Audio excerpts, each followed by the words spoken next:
Olá, meus irmãos, boa noite, graça e paz, sejam muito bem-vindos. Hoje nós estamos aqui para poder deixar uma palavra rema, uma palavra de Deus para o seu coração de uma maneira muito particular, muito singular. Eu sei que muitas pessoas estão assistindo esse vídeo, outras irão assistir posteriormente, mas de qualquer sorte, Deus ele sempre tem uma palavra para poder falar conosco bem na nossa particularidade. Então acredite que Deus ele estará falando com você. Não pense que talvez essa palavra aqui cairia bem para fulano ou para ciclano. Não. Entenda que essa palavra ela é um presente de Deus para a sua vida. Eu quero falar sobre o tema ingredientes para a nossa força. É certo que em muitos momentos da nossa vida parece que as nossas forças se esvaíram. Não.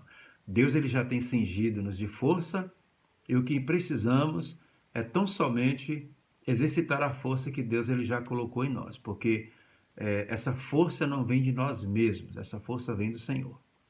Então, para o texto que separei hoje, a Bíblia tem muitas versões, ela tem muitas traduções, né? E eu separei a nova tradução da linguagem de hoje para a gente refletir um pouquinho sobre esse tema de ingredientes para a nossa força. Isaías 30, versículo 15, nos diz o seguinte: O Senhor, o Santo de Israel, diz ao seu povo: Se voltarem para mim e ficarem calmos, vocês serão salvos.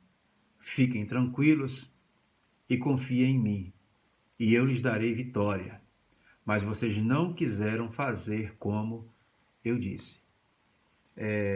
De alguma forma, irmãos, para onde nós corremos, ou o que nós fazemos, né, quando as dificuldades elas chegam. Dificuldades a gente vai ter sempre. A vida, enquanto a gente estiver por aqui, vai ser uma vida pautada com dificuldades. Jesus ele disse, uma certa vez para os seus discípulos, que no mundo sistema, no mundo físico que nós moramos, a gente ia passar por dificuldades, tribulações, aflições, mas a gente precisa manter o bom ânimo. Ele disse o seguinte: mas tem de bom ânimo, eu venci o mundo. Então, a gente está certo que no pacote da vida vai vir dificuldade, não tem jeito, não tem por onde correr, não tem para onde a gente, escapulir. As coisas vão acontecer e a gente precisa estar cingido desta força para poder aguentar em Deus. Então, para onde nós corremos? Quando vêm as dificuldades, quando os problemas vêm, quando eles surgem, o que a gente faz? Você quer ver um exemplo? Quando as oportunidades de emprego, você percebe que elas estão se esgotando. Aí tem um monte de gente que está tendo aí 2, 3 empregos, aí você olha assim e fala, meu Deus, tem gente aí que está sem saber o que faz, tendo que abrir mão de um emprego, porque não está dando conta. E aí você fica perguntando, você fica pensando o seguinte: será que só para mim não tem uma porta de emprego? E a esperança adiada, segundo diz a palavra, ela enfraquece o coração, ela adoece o coração. E a gente lida com pessoas e a gente percebe o quanto de pessoas estão com o coração adoecido, porque as esperanças... Sabe o que é uma esperança que, vamos dizer assim, entra no avião, a sua última esperança que entra no avião e te dá tchauzinho pela janela e diz para você assim, olha, desiste, acabou, não dá para você, não tem chance. Ainda te dá um tchauzinho e voa a 800 km por hora. Aí você vê sua última esperança indo embora e você se enfraquece. Aí você se desanima, você, de alguma forma, você procura força e não encontra. Então, para onde a gente corre quando a gente olha para as latas de mantimento na despensa e a gente entende que as coisas estão chegando numa escassez terrível? Já parou para prestar atenção nisso? Quando você pega o diagnóstico que o médico acabou de dar e você percebe que a saúde não está boa e que a coisa é um quadro muito complicado e a gente olha assim, a gente fala, e agora? O que a gente faz quando as dificuldades chegam? Quando somos sobressaltados por tantas coisas? Então, eu quero dizer para você que hoje eu tenho uma resposta para você. Eu te digo isso com propriedade porque não é uma resposta minha. Eu digo com propriedade porque isso é uma resposta de Deus para a sua vida. Porque se fosse uma resposta minha, tudo bem. Eu não estaria nem aqui para lhe dizer nada. Mas como eu tenho uma resposta que é de Deus para a sua vida, então eu vou dizer isso com segurança e vou dizer com propriedade, tá bom? Então, uma verdade é que a gente sabe muito bem, eu e você, nós sabemos o que a gente faz com a nossa falta de confiança e com o nosso desassossego. Eu sei muito bem. Quando eu estou com falta de confiança e quando meu coração está inquieto e desassossegado, eu sei o que eu faço com isso. Agora, o que a gente não sabe é o que Deus está fazendo em relação ao nosso problema. A gente não sabe o que Deus está fazendo em relação ao nosso problema. É aí que está o perigo. Então, essa palavra hoje é para te dar um encorajamento também. Nós falamos de encorajamento aqui na quarta-feira passada e hoje, na terça-feira, eu volto a te dar uma palavra também de encorajamento. Então, eu sei o que eu faço com a minha falta de confiança, eu sei o que eu faço com a minha falta de fé, eu sei o que eu faço com o meu desassossego, com a minha inquietação. Mas uma coisa que eu não sei é o que Deus está fazendo em relação ao meu problema. Aí você vai dizer para mim o seguinte, que de onde Deus está? Ele está vindo à sua vida? Tá. Deus, ele vê tudo. Deus, ele é onipresente. Ele está vendo todas as coisas em todos os lugares. A palavra diz que todas as coisas estão nuas e patentes aos olhos de Deus. Nada se esconde aos olhos dele. Vamos parar com esse negócio de pensar que Deus não está me vendo. Porque Deus não está... Ele vê sim. Deus está vendo. Deus está contemplando as nossas vidas. Então, ele tem promessas pessoais. Deus, ele tem promessas individuais para mim e para você. O momento que você está passando, a dor que você está enfrentando, a dificuldade que você está vivendo, isso não é o último diagnóstico para a sua vida. Deus, ele fez promessas para a sua vida, promessas pessoais, individuais, que só tem a ver com você. Sabe? Que ele fez para poder alegrar o seu coração. Ele fez para poder manter a sua fé e a sua chama acesa e o seu amor aceso para com ele, que é um pai tão cuidadoso, tão amoroso. Então, preste atenção comigo.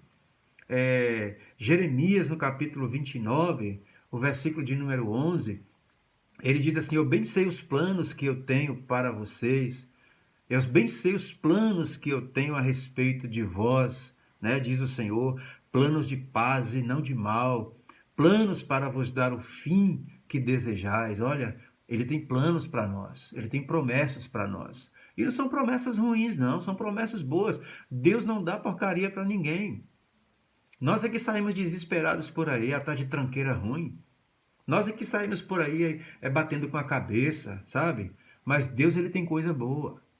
Ele falou que tem planos bons ao nosso respeito, planos de nos fazer o bem e não o mal. E ele fala ainda para que vocês tenham o fim que vocês desejam. E geralmente a gente não espera o fim.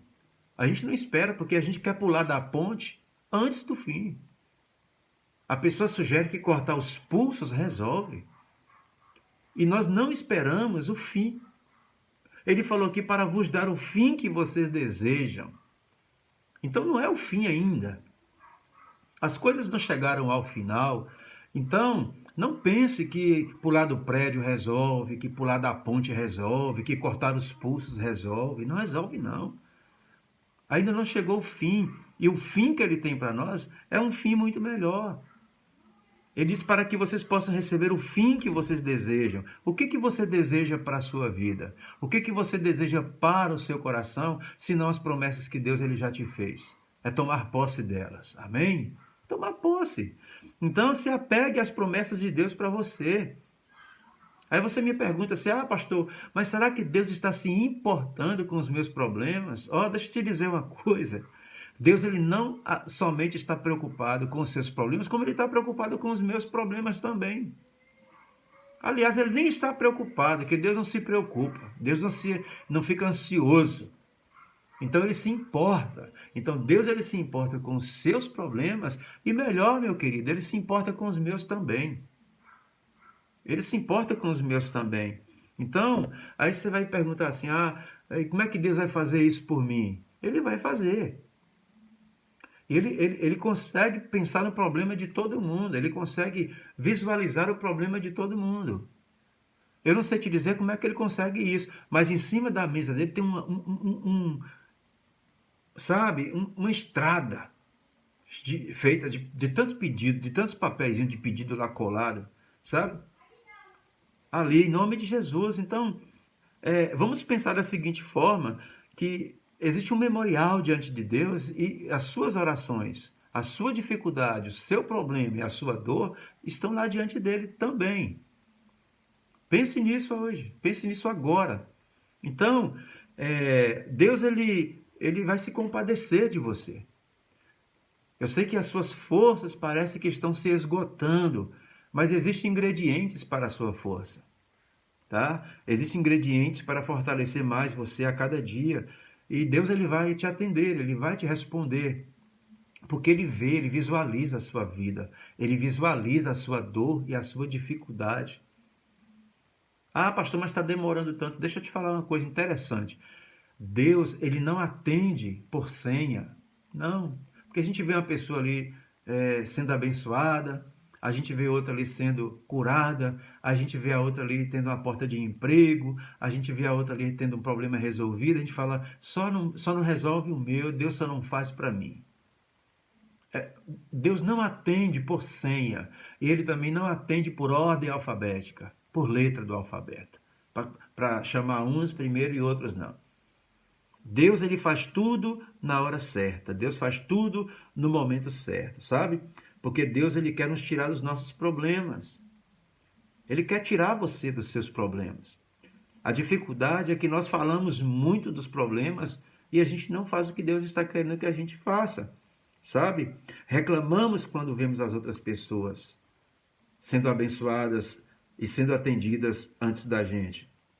Então, é aquilo que eu falei e repito, não é por senha, ou por código, ou seja lá o que for. Não é um combo onde vem ali tudo, né, em conjunto, onde vem ali como no McDonald's, né, que vem lá o hambúrguer, a batata frita e o refrigerante, que não fazem nada de bem para a saúde, mas a gente gosta de comer essas coisas, porque vem num combo, vem tudo ali pronto, feitinho, não. Deus ele não quer atender a sua vida, ele não quer responder e mandar cumprimento das promessas da sua vida por caravana, por bando.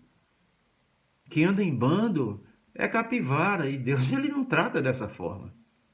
Então ele não quer mandar a sua bênção em bando, ele quer mandar a sua bênção individual, pessoalmente. Ele quer mandar para a sua pessoa. Ele tem um compromisso com você de fazer acontecer na sua vida e enviar a tua bênção em nome de Jesus.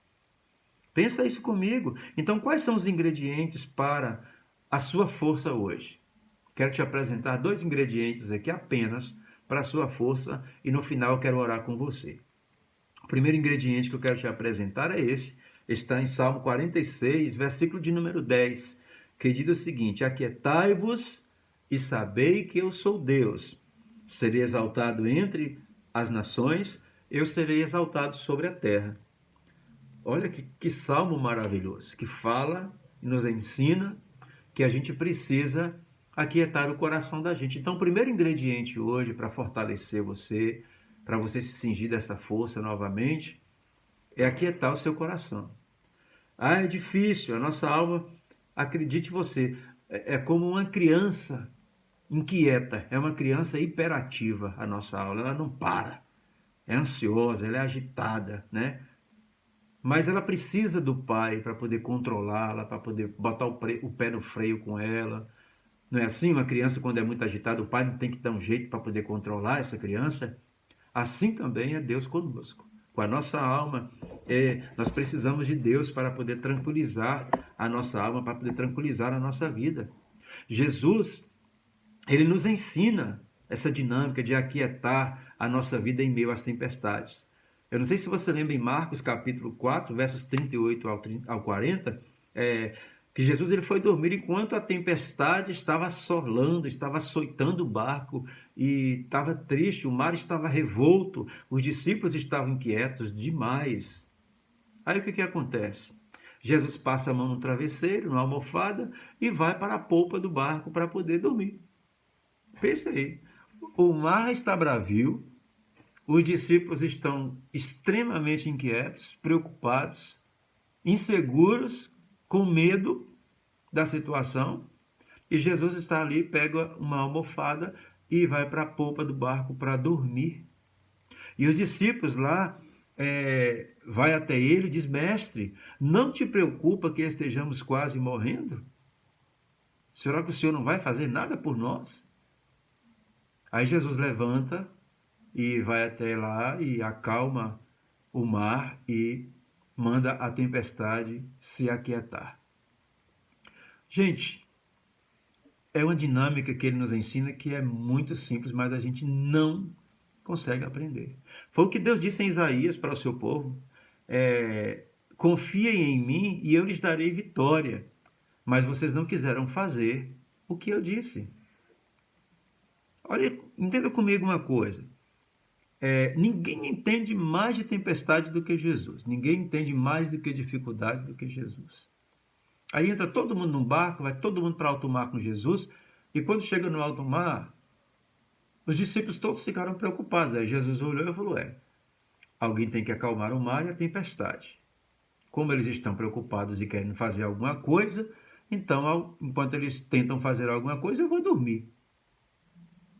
Gente, eu sei que não é fácil. A vida, ela nos surpreende com situações assim que realmente a gente fica sem saber o que fazer. O barco fica à deriva e a gente fica sem direção nenhuma praticamente. Mas uma coisa que a gente aprende aqui nesse texto com Jesus é que alguém vai ficar acordado para garantir a calmaria. Ou os discípulos, ou ele. Então, se os discípulos decidiram ficarem acordados, Jesus foi dormir. Então, a gente precisa. O texto disse que, aqui também, que eles estavam gritando. E eles foram para Jesus acordá-lo gritando. Eles estavam inquietos. Lá a palavra nos diz, no versículo 39, que eles foram até Jesus gritando e eles estavam inquietos. Aí Jesus acordou, foi lá, resolveu o problema. Não adianta. Eu sei que tem muita coisa que tira o sono da gente, mas a gente tem que decidir quem é que vai ficar acordado, se a gente ou se Jesus, porque se Jesus ficar acordado, ele vai enfrentar para a gente a tempestade, ele vai enfrentar o mar bravio, ele vai enfrentar tudo. Porque se a gente ficar acordado e Jesus também, a gente vai ficar medindo uma força que a gente não tem poder para poder resolver. Somos impotentes, somos fracos. A força que a gente tem vem dele. Então, nada melhor do que a gente ter força suficiente para confiar e aquietar o coração da gente, aquietar. Ah, pastor, é porque você não entende. Você não entende, pastor, que a minha luta é grande. Sim. Quem sou eu para poder minimizar a sua luta? Eu sei que você talvez esteja enfrentando uma das maiores lutas que se possa dizer. Eu entendo que a luta pode não ser pequena, o quanto muita gente que está de fora pensa. Aí você pode dizer: ah, pastor, mas é porque eu sei o que é sofrer. Bom, Isaías 53 nos fala o que é sofrimento. Então Jesus sabe mais do que eu e você o que é sofrimento. Ah, pastor, o senhor não sabe o que é viver pressionado pelas pessoas. As pessoas querem respostas, as pessoas querem resultados. Deixa eu contar uma coisa para você aqui. Existe uma certa altura da vida da gente que a gente não tem idade mais para ficar querendo provar nada para ninguém, não. Entendeu? Chega uma certa altura da vida que você não tem que estar querendo provar nada para ninguém, ou não tem que provar nada para quem quer que seja. Você tem que ser você e você tem que ter a sua força em Deus e acabou. Não tem que estar tentando fazer alguma coisa para dar resposta para quem quer que seja. Aí você chega numa idade, numa altura da vida, que você tem que falar, peraí, não é por aí. Então não é porque está difícil, não é porque está na luta, não é porque está sofrendo, que a gente quer que as coisas se adiantem. Não vamos adiantar os processos e não vamos tentar reduzir o tempo, não. A palavra de Deus nos diz em Eclesiastes, capítulo 3, que existe tempo para todas as coisas debaixo do sol. Deus ele não está sendo injusto com você em momento algum e nem comigo. As coisas simplesmente vão acontecer no momento certo que ele determinou que vai ser o melhor para nós. Amém? Em nome de Jesus. Então não viva com a alma inquieta por razão nenhuma. Apenas aquieta a sua alma e deixa Deus trabalhar por você e em você.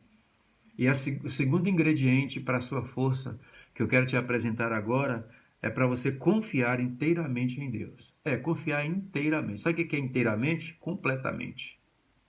Absolutamente, absurdamente em Deus.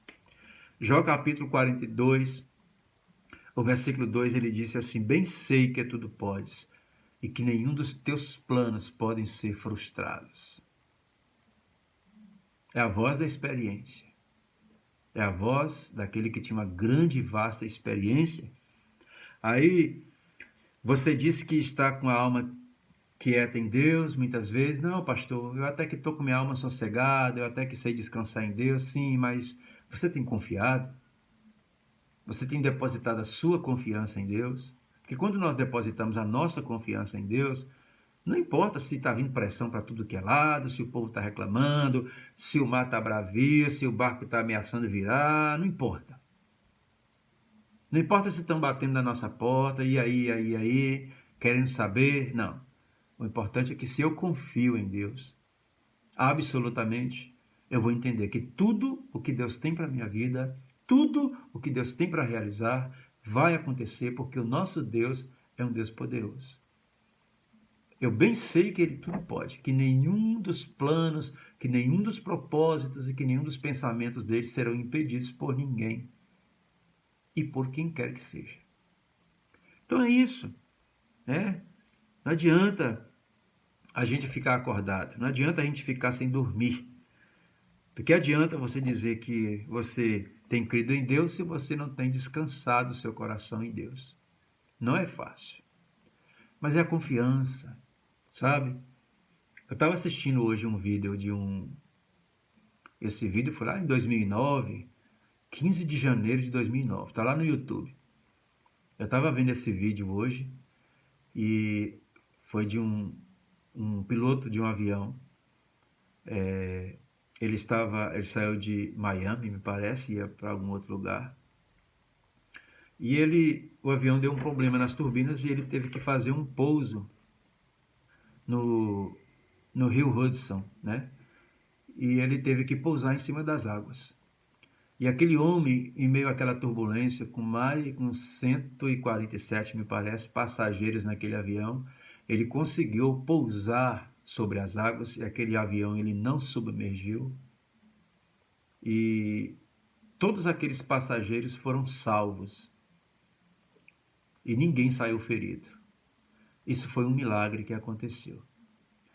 E numa reportagem que ele estava dando, em outro vídeo também que eu assisti, quando alguém perguntou para ele o que aconteceu e elogiando ele tudo, ele respondeu: primeiramente, Deus, ele me deu calma e com o meu coração apaziguado, eu usei da minha inteligência e da habilidade que ele me deu para pilotar e entender o que eu faço. E o meu coração ele ficou tranquilo. E tudo aquilo que Deus ia dizendo para eu fazer, eu fiz. Então eu me volto para esse texto de Isaías, quando o Senhor ele disse aí, né, para o seu povo, se voltarem para mim e ficarem calmos, vocês serão salvos. Fiquem tranquilos e confiem em mim, e eu lhes darei vitória. Tá vendo aí? Aí você pensa, se um avião pousar em cima de um rio e não afundar, e sair praticamente intacto das águas, e aquele povo todo foi conseguido tirar dali, sem nenhum tipo de machucão, sem nenhum tipo de ferida, nada. Todo mundo saiu dali tranquilamente. A gente vê que um coração calmo e um coração tranquilo, confiante, mesmo nas tempestades, nas dificuldades, na impossibilidade, é que Deus ele realiza o milagre.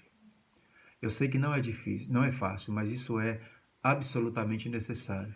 A gente conseguir manter, sabe, o equilíbrio, manter a tranquilidade, manter a calma. Não se desespere. Eu termino aqui com você com o mesmo texto que eu comecei falando sobre Jeremias 29:11. Eu bem sei os planos que eu tenho para vocês. Eu bem sei, diz o Senhor, planos de vos fazer o bem, não o mal.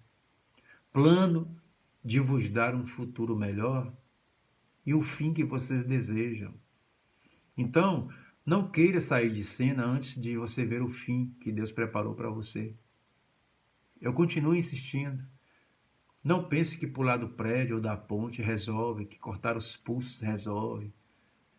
Sabe, que ir lá no cartório assinar os papéis do divórcio resolve. Não pensa isso não. Pensa que o nosso Deus, ele tem poder para fazer infinitamente mais. O diagnóstico que o médico deu não é o fim para a sua vida, apenas aquieta seu coração. Descansa no Senhor. Quantas vezes o nosso coração, ele se exalta. Faz assim não, deixa Deus trabalhar, amém? Deixa Deus falar contigo. Então eu quero orar com você hoje e pedir a Deus em favor da sua vida. Eu não sei se na sua vida reina o desemprego, se a enfermidade chegou e se instalou, se a crise financeira. Não sei o que você está enfrentando. Muito difícil a gente ficar assim, pensando que talvez seja a dificuldade da pessoa. Isso é tolice. Então, eu quero orar a Deus, eu quero pedir a Deus por você. Amém? Vamos orar? Amado Deus e Pai, em nome de Jesus, nesta noite, eu quero orar, Pai, quero colocar a vida, ó Pai, dessas pessoas em Tuas mãos. Eu quero pedir ao Senhor nesse momento, onde quer que estejam, ó Deus, que o Senhor possa estar derramando, ó Deus querido, a Tua misericórdia, o Teu amor para com a vida dessas pessoas, Pai. Eu sei que talvez muitas tenham vivido em dias difíceis, dias conturbados, dias de aflições, de insegurança, de impotência diante das situações, mas o Senhor, em nome de Jesus, tem o poder. O Senhor tem nos cingido de força, mas o que nós precisamos hoje para que essa força ela venha a ser evidenciada em nós, ó Deus, é aquietar o nosso coração e confiar totalmente no Senhor. Deus, não permita que a gente venha confiar desconfiando, porque aquele que confia, ó Deus, e volta atrás é semelhante à onda do mar, que não fica nem de um lado nem de outro. Mas em nome de Jesus, nesta noite, eu quero colocar a vida dessas pessoas, pedir alegria, pedir paz no coração, quietude. Ó Deus, repreenda agora toda ansiedade, toda preocupação. Ó Deus, tira agora, meu Deus, todo o excesso de preocupação com o futuro, com o presente também. Pai, o Senhor é Deus Todo-Poderoso, Criador dos céus e da terra. E é por isso que eu te peço nesta hora, Pai, em nome de Jesus, que o Senhor possa estar ao encontro dessas pessoas, ao encontro, ó Deus, de cada um que está agora, meu Deus, ouvindo esta palavra, recebendo esta oração, seja por enfermidade, seja por alguma outra circunstância difícil da vida, mas que possam confiar no Senhor, que possam entender, Pai, que o momento da vitória está chegando, porque o Senhor tem o prazer de nos abençoar, o Senhor tem o prazer de nos recompensar. Ó Deus, eu oro contra a enfermidade, contra o desemprego, contra a falta de paz no lar que tem assolado, as enfermidades, as doenças, a pandemia. Ah, Senhor, todo tipo de virose, de contágio, de doenças, de moléstias, em nome de Jesus. Aqueles que estão nos leitos de hospitais, aqueles que estão isolados dentro de casa, doentes, aqueles que estão, Pai querido, agora, ó Deus, com sentença assinada pelos médicos da terra, mas que todavia não foi assinada pelas tuas mãos. Eu acredito no teu milagre. Eu oro em favor das vidas daquelas pessoas que têm nos pedido orações. Eu oro em favor da vida daquelas pessoas que têm clamado, pedido de socorro, pedido oração em favor dos seus parentes, dos seus entes queridos, em favor das suas vidas, contra a enfermidade, contra problemas insolúveis. Então eu quero apresentar essas pessoas agora. E eu acredito também que o Senhor contempla, que o Senhor vê. Existe, ó Deus, uma longa mesa diante do Senhor, com muitos pedidos. Eu acredito que o Senhor tenha em mente cada um deles, Pai. Eu não sei como o Senhor consegue fazer isso, mas o Senhor faz isso muito bem. E eu sei que o Senhor está para atender. Deus, em nome de Jesus, eu quero te louvar, eu quero te engrandecer, eu quero pedir ao Senhor que derrame sobre a vida e o coração dessas pessoas todo bálsamo, toda a paz, toda a quietude que elas precisam, e que a graça e que o amor do Senhor possa ser manifesto em cada coração. Eu oro ao Senhor esta noite, Pai, e eu te peço a tua bênção. Fica com cada um de nós. Oramos e te agradecemos pela vitória. Em nome de Jesus, para a glória do teu santo nome. Amém? Glória a Deus, meu irmão. Você, minha irmã, Deus te abençoe. E na próxima semana a gente também vai deixar aqui mais uma palavra, tá? Na terça-feira, também para a sua vida, que você possa fazer uso desses ingredientes que nós te falamos hoje. Fica com Deus, Deus vos abençoe em nome de Jesus. Grande abraço.